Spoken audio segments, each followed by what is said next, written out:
Beloved companies make 5 decisions that mark their place in the universe. They decide to believe.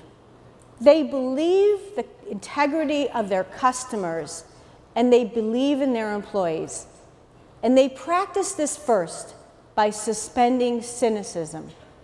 They decide with clarity of purpose. They are very, very diligent about how they will intersect their customer's life. I had the great pleasure of beginning my career at Land's End in the middle of a Wisconsin farmland. Anybody know Land's End? Because we didn't know our customer face to face, we imagined their life.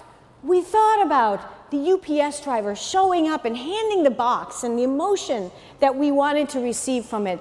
And we thought about the feeling when you pulled a turtleneck over your head for the very first time. And that clarity of earning the right to that emotion connected all of us from executing tasks to delivering an experience we'd want to have ourselves, that we'd want our grandmother to have.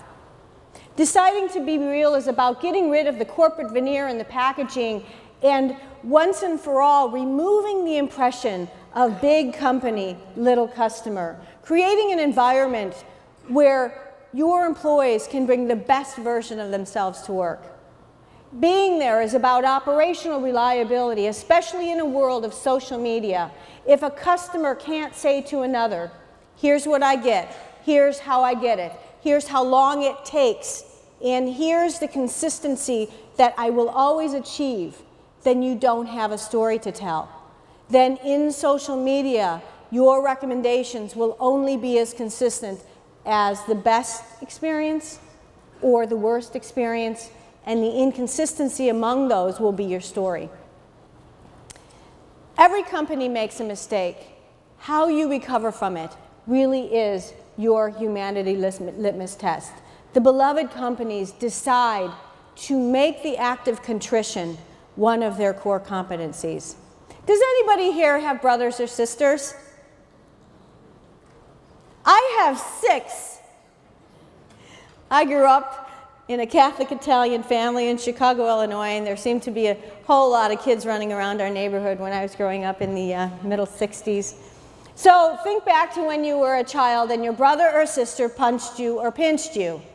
My maiden name was Lombardo, and frequently my brother Vince Lombardo, yes. Oh, I snort when I laugh sometimes.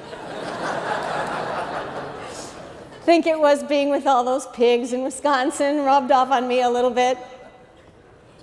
So think about it when one of your brothers or sister punched you or pinched you. In the Lombardo family, my mom or dad would take that kid by the shoulders and put him in front of me and say, "Tell your sister you're sorry."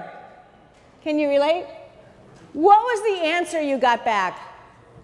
"Sorry." But you knew you were going to be punched again another day. That is what it feels like when we get a hollow apology letter from a company, but it's not surrounded with repairing the emotional connection, with understanding that they took a little bit away of your trust.